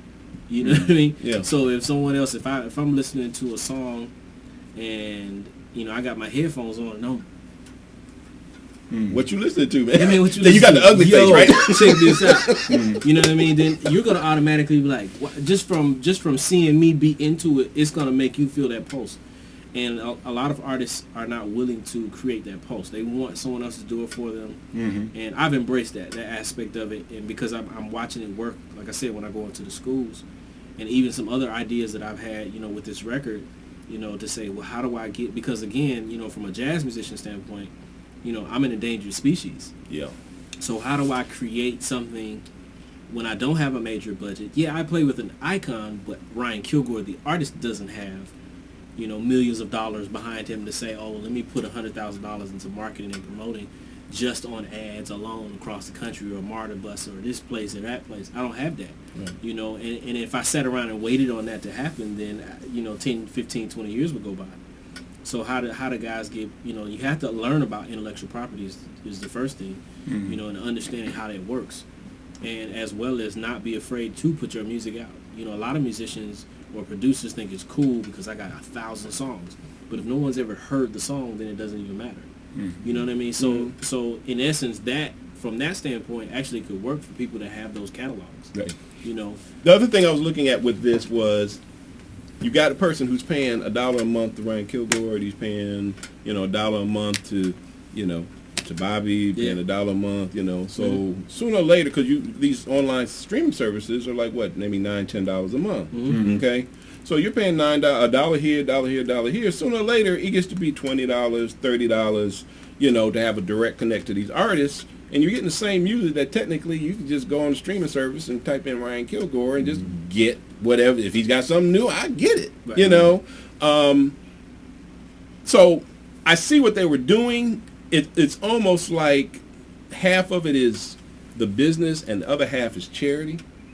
You know, I'm supporting the artist because the artist needs supporting in order to do what they, and I understand that. And so I'm going to put this $1 in. You know, but again, you got 7 billion people on the planet, so I mean, it ain't like you got to get all 7 billion. You know, Groupon has 77 million subscribers, right? And on average per month, they spend $1.25. That grosses them $4 billion annually.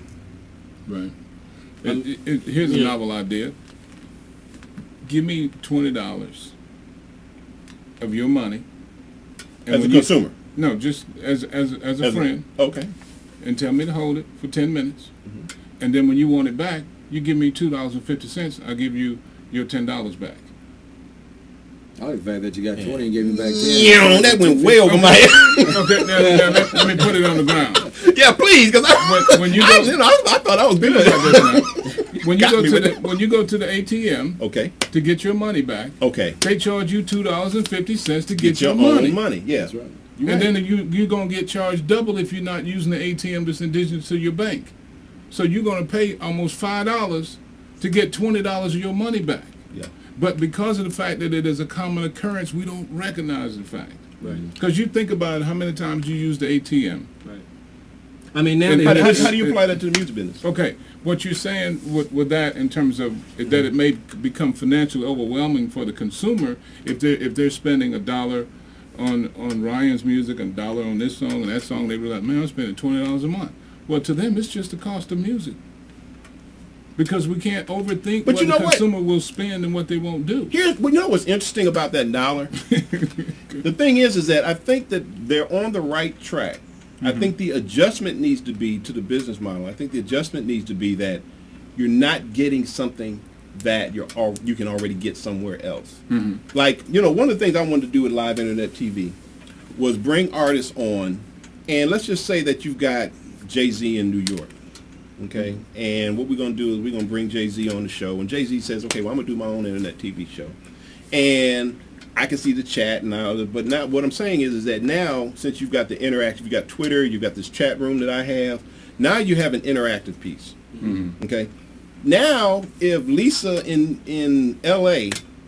types in, yeah, Jay-Z, I love you, blah blah blah blah, and Jay-Z, yo, I see my girl Lisa in L.A. She, she blah. Now Lisa in L.A. is losing it. Right. At that particular point. And even you playing with Stevie, okay? I mean, you're leveraging that. That's what you do in this business. I mean, that's what you do. The thing is that you got a lot of people who, you got some kids who play sax all over this country, and okay, yeah, Stevie Wonder sax player is going to be online, and, he's going to be answering questions and blah, blah, blah, blah, blah. The point is that the thing that I think that artists have to start to look at is that now you're not going to be making money off of your music as much as you are going to be making money off of what your music makes you, who you become because of the music. That's what that thing said. The enemy is obscurity. Right. If nobody knows who you are, right, it doesn't pay. And it's also about learning to build a brand and not just being. That's who controls the brand. See, if Airborne is controlling and it's $1 to you, and they're making the connection for you, right? An advertiser is going to take note when you have 1,000 people who are vibing you at $1 a month, right? And they're going to want a piece of that. Who gets that advertising dollar? Ryan Kilgore or Airborne? That made it happen. It's the same way with YouTube. And it's right, or someone who's blogging or podcasting, and advertisers are picking it up. That money's not coming to the podcaster necessarily, or the blogger. Example, a couple of weeks ago, a week or so ago, there was a video that went viral where this little boy was outside on the tricycle and a dog attacked him and the cat chased the dog away. I saw that. You saw that? Okay. When you go to, so now it's on YouTube, they got, I don't know how many million hits, but now you got a commercial that comes on before that where you get the option to skip the ad, but after 4 seconds of the ad. Right. But somebody's paying to be on that video. Right. And the person who put the video up there, like what Jerry's saying, is not getting a penny from the content. Well, they are at that point. I think it's, and I could. They can opt in. I think it's like 100,000 hits. Then they start paying you, but it's still a very small amount. Yeah. But you've got to control what the content that you are putting out. You have to be very careful as the songwriter and the artist for your brand. Right. You have to protect that brand because nobody's going to protect it for you, and everybody wants a piece of it. I think in the end, what's going to wind up happening is on the marketing, all the things that the artists are now having to do on their own. I think sooner or later, the artists, since they're creative people, they're going to eventually figure out a way to deal with this situation because they're going to have to. They're going to have to. I mean, if they're going to eat, they're going to have to figure something out. I mean, you've got, what you're trying to do in terms of, okay, well, when I do my record, this is the business model I'm using for a record. I'm pulling cats in, and you're going to get paid for it. Now, I remember when Van Halen was saying, well, yeah, everybody in Van Halen gets paid off of every song, no matter who writes it. And I remember people thinking, man, that's crazy. It's not so crazy now. No, it's not. No. Because I wish more, I mean, we would think differently if we had money in our pocket. Exactly. You would think business if you were a businessman. I mean, Jay-Z says, I'm a businessman. You know what I mean? And so when that's the other aspect is, when I think about my family in itself, my dad was a musician, my stepfather was a musician, but no one ever was doing it for a career. They were just playing at church, playing weddings, doing this old type of thing. For the love of it. For the love of it, and so there's that, especially coming from a church standpoint. Oh, yeah. Are you playing for God or are you playing for Jesus? But the Bible says a man don't work, he don't eat. Get me started. You know what I mean? So everybody wants you to do something for free. Oh, I have man. friends now that hit me up on Facebook and they say, "Can you play a song for such and such? How much you gonna charge me?" What are you talking about? Like, don't come at me like that. You know what I mean? Because this is what I do for a living, and I have bills and I have things too. And if I'm doing everything for free, I already give back to the kids. But you want me, but you want this amazing moment for your fiance or situation, but you don't want to pay my worth or that type of situation. Right. You're already getting it at a discount. I mean, even when you pay, you're already getting it at a discount. Yeah. So I guess from that standpoint, it's like, man, I don't. People. Let me see. How do I say it? it's like the we get taught to be musicians and that's it. You know, you don't. Hey man, just play these drums. Right. You know what I mean? You don't have to think about the business. Yeah, and it's like, but that's the reason why they call it the music business. Right. And so the music part, that's great, and you could be the greatest musician and have no work. Yeah. Because you don't understand the business. Right. And then you can be the not so good and decent and be all over the country playing. And I know some musicians like that, and I'm sitting there like, wow, this dude is not really that good. I mean, compared to who everybody says is my favorite, but he's working more than the other cat. Yeah. You know, even me, you know, and even that too, sometimes we get caught up in playing with other major artists. And so they got golden handcuffs. I mean, you get locked in. Man. Because it's either now he's too expensive, he's not available automatically without even calling me and asking me, am I available? They always think you're on the road, and I'm sitting at the crib like, you could have hit me up. You know what I mean? You could have hit me up, you know. And so it's I mean, you know, it's a hard balance to have that. But yeah, I mean, I want to start, you know, from a musician standpoint, you know, teaching cats like, yo, man, like you have to be your business and like you're saying, be your brand, and you have the power to steer it the way you want it. So someone asked me one time, man, you're Ryan Kilgore. Why don't you have a deal? And I asked the question. I said, well, am I supposed to be looking for them or are they supposed to be looking for me? You know what I mean? And so, but that was an honest question because. Like, well, I've never been at this point in my career before.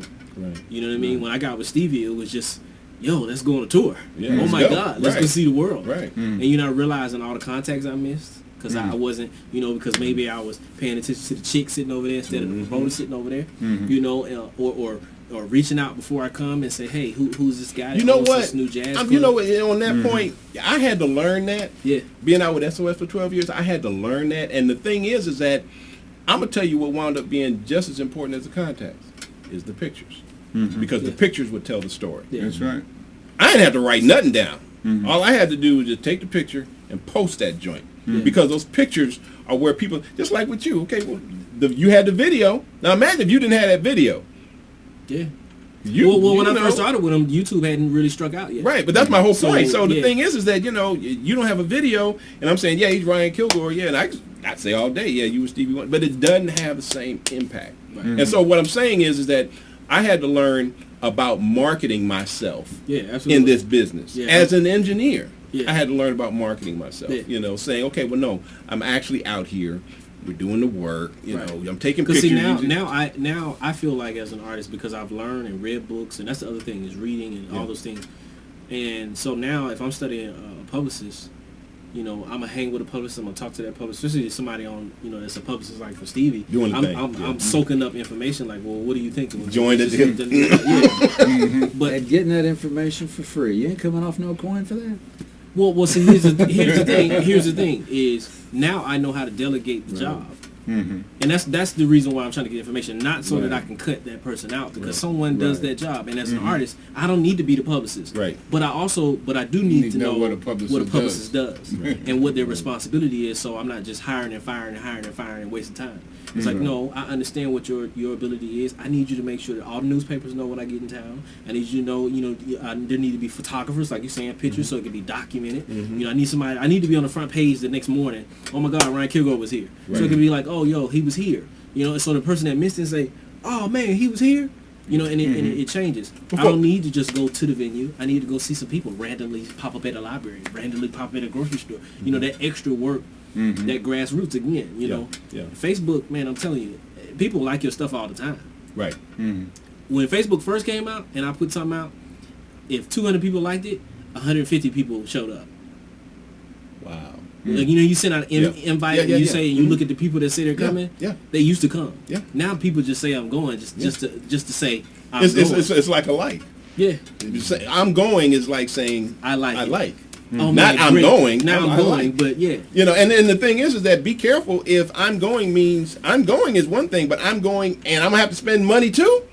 That's a whole nother beast. You know, when you start asking people to spend money and go, you know, and show up somewhere. You know, look, this has been like I mean, we all got stuff going on, and we're all dealing with our own issues, and in terms of the whole reinvention thing. One of the things that I'm very it seems to be very interesting to me is right now everybody is learning right now. Yeah, absolutely. You know, we've got all these years experience in what we do, and we're learning because this thing is, and going back to what we're talking about, this whole thing of like that first video, this thing is changing so fast. That's what makes the learning so crazy, because you're just trying to catch up, and by the time you catch up, you're already behind. You're still behind. So the music business, let's just give it 5 years. 5 years from now, what do you see? Just because really, that's how you got to play the game. You got to see where you think it's going to be 5 years from now, and then you got to start planting seeds today, so that you can meet wherever it's going to be. So we're not fortune tellers here, but everybody's got to guess. If we don't guess, we lose. I mean, you got to. I mean, I know that's a crazy question, but I have to ask it. You know, honestly, I could guess, but I really don't know, because like you're saying, the changes that get made, that are made so often. But again, I guess I'm embracing the old school way of thought. And, I like that way. to recycle it, to give the music away. A lot of sense.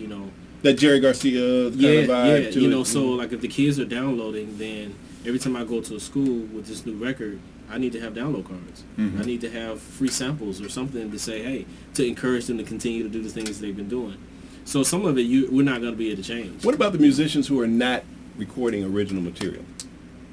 That actually, I was going to touch on that when you were asking about the scene. How you go to hear the musicians or whatever. That's a lost art. And it's because of the way radio is played. So if radio is playing, back to you, Mitch. If radio are playing these songs, and that's what you go to these clubs, and that's what they're dancing to, and this and the other, then the musician says, "I need to learn that song, that song, that song, that song." Again, now it's almost like you're becoming the machine. So now you're helping to promote non-musicianship by playing someone else's music. Right. So what you're saying is that technically, the industry here in Atlanta would probably change if the musicians just decided that they were going to start recording more material. Oh my God! You know how many great artists that we have in the city that will not play their own music?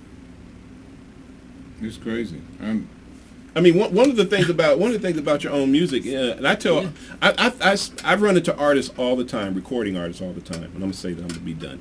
Recording artists all the time. You're a recording artist. Well, how many songs do you have recorded? I've got 12. So you got 12 songs recorded. Now, mind you, everybody got a computer at home with something on it, Garage Band, something. They got 12 songs recorded. I said, well, how long you been recording? I've been recording 5, 6, 7 years. And you got 12 songs. Now, mind you, you got artists back in the day, they would put out an album a year.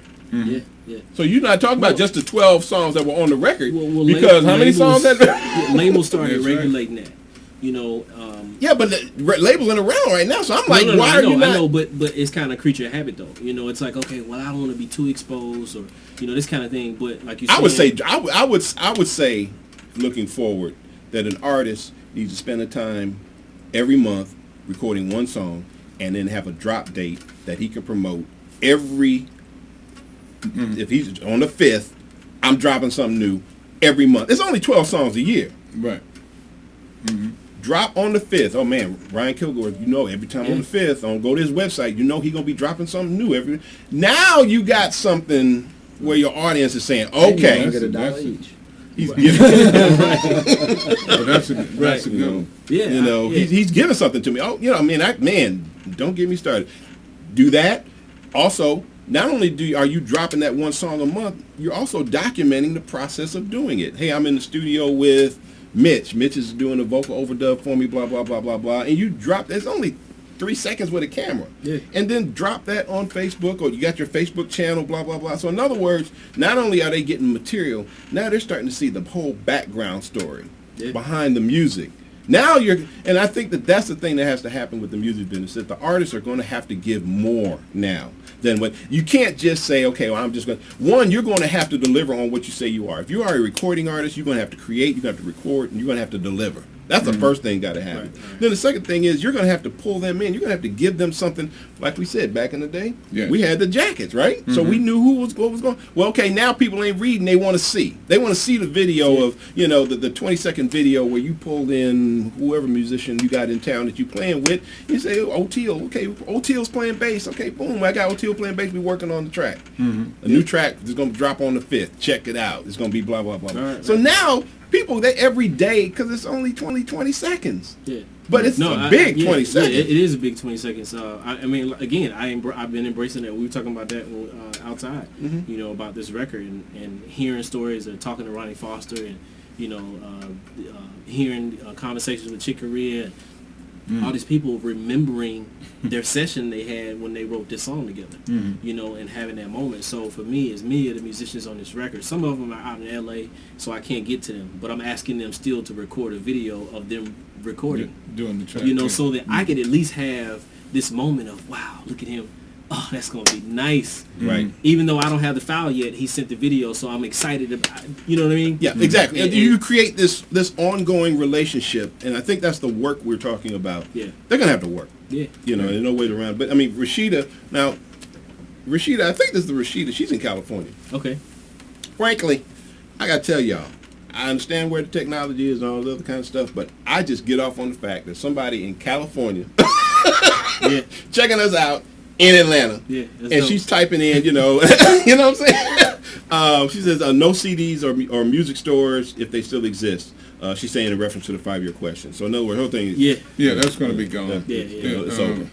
But just to kind of use your 5-year reference in reference to my industry, to radio, I realized in 1996 when Clinton was in office and they completed the deregulation of the Federal Communications Commission with the Telecommunications Act, which restricted how many stations an individual company could own versus radio, television, and newspaper. That was huge. Because you think about that, that's considered a monopoly. If you can control newspaper, radio, and television in one city, you can influence people's thoughts and ideas. Right. So, but when the deregulation started, and I saw what happened, it began the glutton of companies buying radio stations purely for profit. So you look at it like this.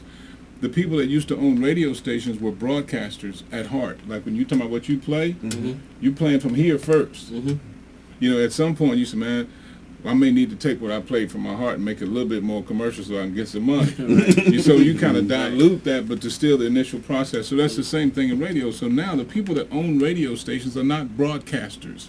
They didn't wake up in the middle of the night and said, I want a radio station so I can broadcast to a community and play music or give information.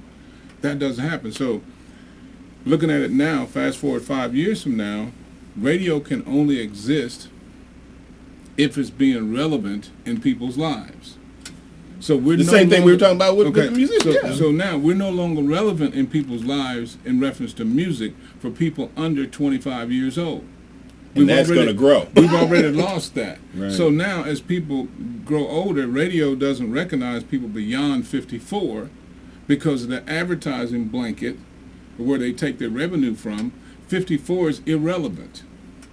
So the thought process from advertisers is when you get to be 54, your kid's already grown and gone. You're retired, so you're not spending money like crazy. The only thing you're buying is health care, insurance, maybe some vacations. Wow. And you know, the stuff you put on your back. That's bad news. That kind of thing. Gas at $4 a gallon. Okay, but for 3 of the 4 panelists, that's bad news. Absolutely. But here's the dynamic. Just in case you don't understand what I'm saying, watch the TV that you don't watch. Watch TV Land. That's playing the Beverly Hillbillies and Gomer Pyle and Gilligan's Island. Look at the commercials on that channel versus what you see on MTV, on MTV or BT, one of the contemporary stations. Yeah. So now eventually that audience is going to die. Yeah.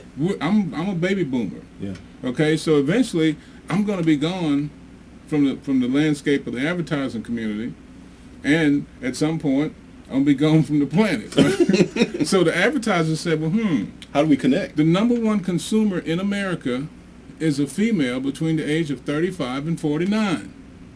They spend more money than any other consumer in the world. The advertisers know that. Now, if you're married and you're between ages 35 and 49, the wife controls 85% of the gross household income. That's research by fact. Woo! So if you got children that are 5, 6, 7, 8, 10, 12 going into high school, the wife in the house is deciding what clothes they wear and where they come from. She's deciding what kind of toilet tissue you got, the toothpaste, the laundry detergent, the carpet, the curtains, the furniture, the food, everything. She's making that decision, right? Now you as a man with your chest tucked out saying, baby, I'm getting ready to go buy a lawnmower. You were right, right? That's your decision, right? And she said, well, where you going? Well, I'm going down to the hardware store. Well, I saw in the paper that this store over here got them on sale. You go marching over there, and guess what? She just influenced your purchase. Wow. So 85. So now, just picked your dadgum line. So from a consumer standpoint, radio will be at a standpoint in 5 years from now that they will not have an audience to sell to unless they can continue to be relevant, and music's not it. So if you look at radio, more stations are having to go to content. Talk radio, spoken word radio is now the top earner in the industry. In this market, WSB is the #1 station in the market. Get out of here. I didn't know that. I mean, I can agree. I listen to 92.9 The Game all the time.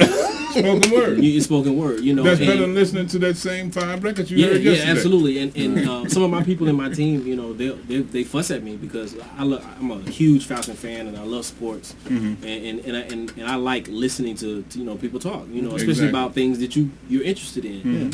So that's the thing about radio. The reason why those morning shows work and those afternoon shows work, because people are talking.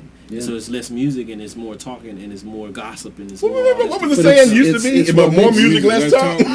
That's over. It's what Mitch is talking about, though. It's relevant. It's relevant. Yeah. So 5 years? 5 years, man. Radio's gone. What radio's else? gone. I mean, as far as music, it's already out of here. I mean, because I think that Pandora, and I think they pay 0.6 cents, right? In terms of royalty rate for a song versus what it used to be on the radio. I'm not sure what. Well, radio doesn't pay that much. Radio pays BMI, ASCAP, and CSAC. Right. That's what mechanical royalties is. Right. But I'm just saying, 0.6 cents is not very much. Right, but Pandora is getting hit the hardest because they're what we call a peer play, where you can select what you want to hear. Okay.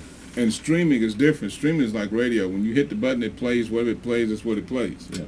But peer play, you actually got a paper trail. There and you can type in, I want to hear Ryan Kilgore. Boom, you hit the button, and it plays Ryan Kilgore and everything that's similar to him. But it keeps coming back 4 or 5 songs later and play one of his songs. So they get charged more, and they've been screaming with the Congress and everything else, trying to get radio to pay the same thing that the peer plays play. But the thing about it is they're really afraid of that because radio was a point of music discovery, which is it no longer is. But the thing about it is like to run a commercial on a radio station can be, say, $250 for a 60-second spot, right, in a major market. If I play your song and your song is 4 minutes long, I have given you, over $1,000 in airtime. So now the question is, if that's the way you need to be paying who, then you need to pay us. Right. If you want us to play your song is 4 minutes long. I spot you $250 a minute. 4 minutes times 4, that's $1,000, dog. Hook it up. I'll play that song 5 times. So that, and that's why it's cornered where you only hear the same music. And that started in the 50s, and in the 80s. In one fast forward to the 80s, I know where you go. Neil Young, in one of his many incarnations, shows up with a bebop band called the Shocking Pinks and does a tune called the Payola Blues. Yes, sir. Oh, you want to get your song on? Oh, that's going to cost you, son. The Payola Blues. Oh yeah. Wow. Yes, sir. So for independent artists, I don't have $1,000 just to give away just to get it. No. You know what I mean? Like you better get $1 a month. Somebody says even some national artists who come here play mainly covers. Covers, yeah. Let's see, because they know that it's a sure thing with audiences here. I mean, so I guess the question would be: is it an Atlanta thing? No, it's not. When I saw, going No, back, no, you know, because I guess I'm one of the guys that we're going to be dead and off the planet and off the air.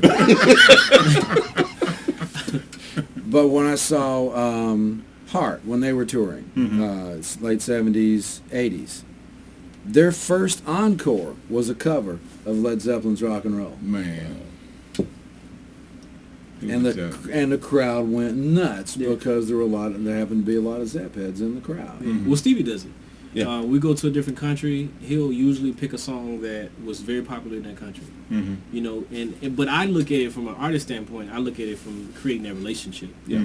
You know, so it's not always. There's nothing wrong with covers. Yeah, it's nothing wrong with covers. No. You know, and some of them are good segues into, oh, well, this song right here inspired this song. You know, that kind of thing. But the other aspect, you know, and I guess talking from a jazz musician, you know, they initially just got taught to stand there and say, "Hi, my name is Ryan Kilgore, and this song is called Jesse's Girls, and it's on my record. Here we go." Wow. Did you like it? Great. All right, next song. Then, you know what I mean? Yeah. And there's no true interaction with it from the standpoint of, You know, and I mean, that's a hard one. Yeah, it is a hard one. I think one of the things that has to be recognized, and this is why I think that I'm seeing that you have some people who look backwards and they're not happy. But then a lot of times when I see people who are looking forward and being proactive, they have hope. It's hard to have hope when you're looking backwards. No, you can't. You know, and I think one of the things that, you know, because I write, I produce, I do things. I mean, I'm constantly in there in the studio messing around with something, trying to come up with some ideas, you know, and I still get my checks. I still get my royalty check. Matter of fact, you probably played a couple of my records back in the day. You know?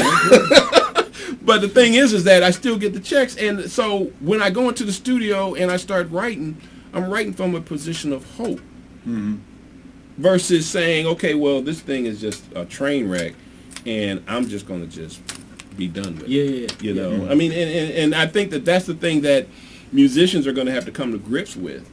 You know, either you're going to just die on the vine, or you're going to have to get out there and fight and try to create something out of yourself that has value, because the public doesn't care. Right. And that's the thing I think the musicians have had a hard time understanding. They but just that's don't. to my point of the reason why I'm spreading the love.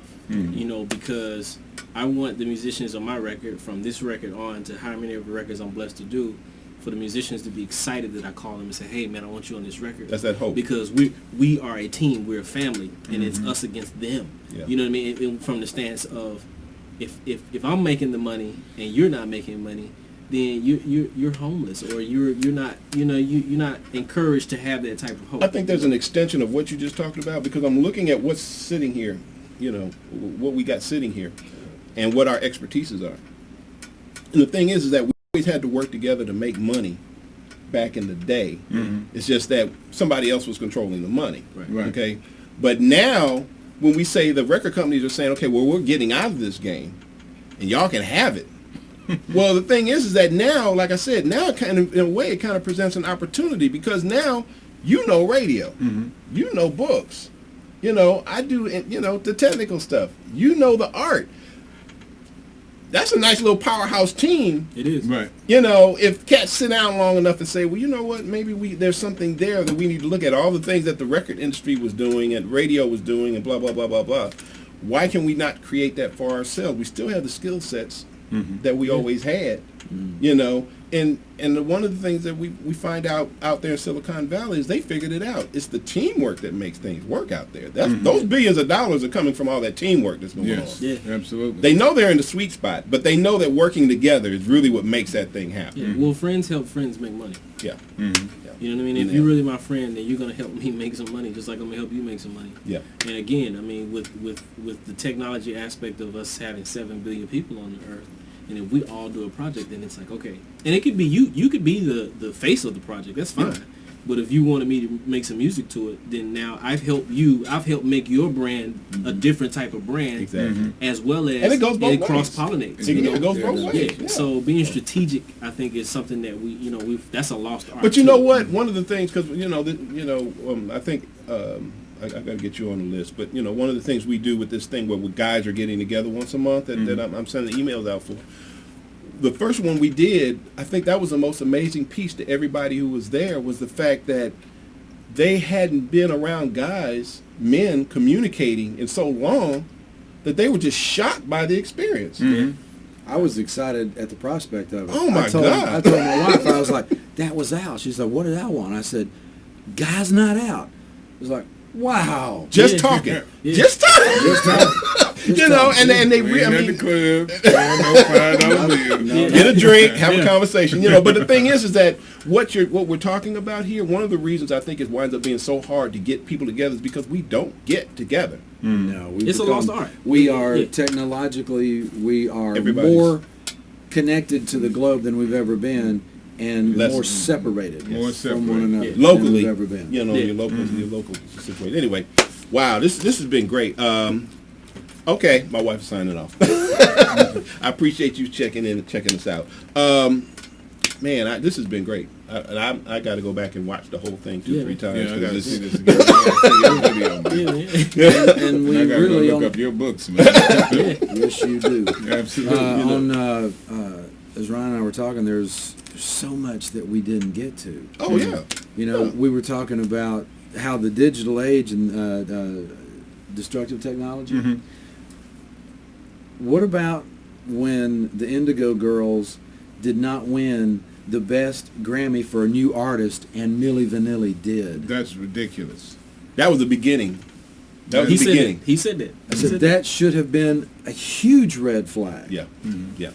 But it was. But again, it was used more so as a celebration of the music machine, because they were able to push these guys through, and nobody was paying attention. And nobody was paying attention. No, nobody was paying attention. You know, in the industry. Hypnotic. Yeah. Hypnotism. Yeah.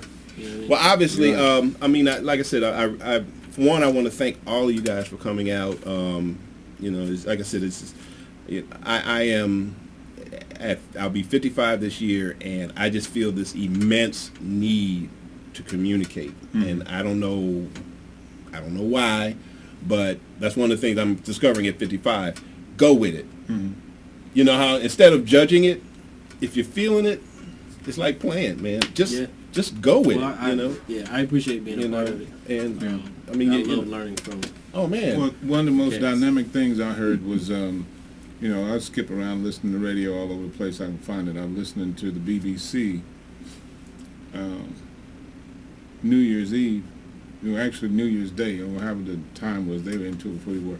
But anyway, one of the guys that always does a comical New Year's wrap-up, you know, first of year wrap-up, he was a comedian in London, but, you know, he talks about the Queen and all the other stuff, what needs to go, and he said, but the most profound thing he said, and if you're born on this day, you'll never know what the definition of privacy is.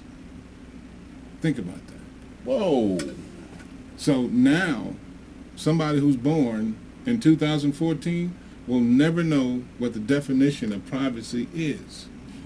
Because you think about it. You got Facebook, Instagram, and Twitter, and those things. I mean, people sitting there tweeting, I'm at so-and-so restaurant about to eat this cheeseburger. Bang, there's a picture. Okay.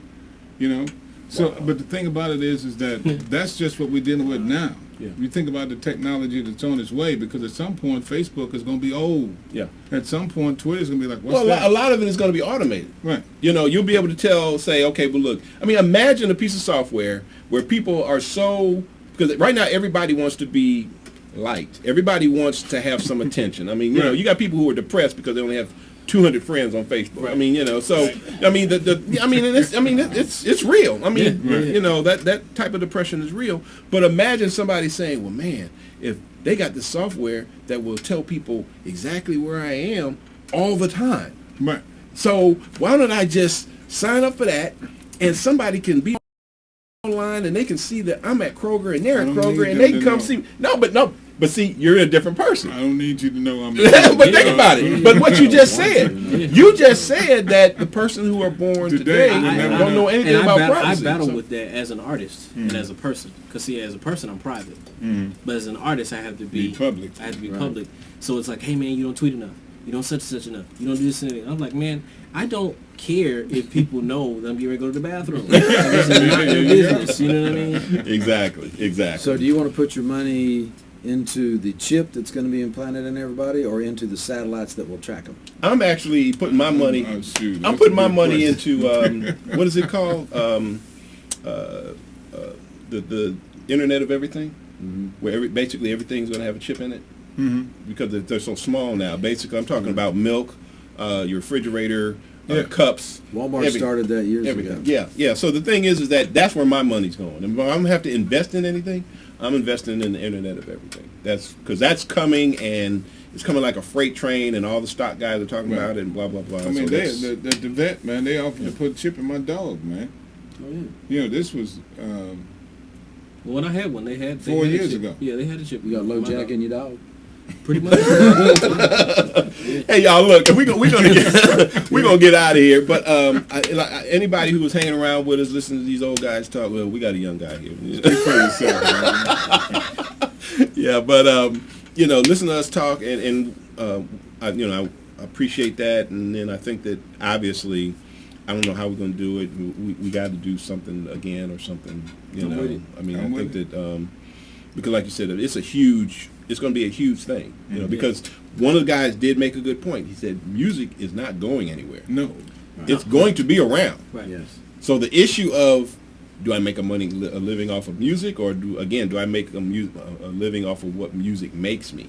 Mm-hmm. Right. Because, I mean, it makes you into something else because of, and you can eat off of that. Mm-hmm. That brand you're talking about, you can eat off of that. Those powerful mnemonics there. Yeah. So anyway, look, man, Barry was there the whole time. Appreciate you, Barry. Man. Yeah, man. Thank you, man. I mean, I really appreciate that. But anyway, we'll try to put something else together, and we will be back and try to get some more things going on. Bobby Millions is here. She came to hang out with us. So we appreciate her coming out and hanging with us. So anyway, look, we will be back at you. Just stay tuned on Facebook or whatever, and just look for some guys who are just hanging out. Until then, peace. Take care.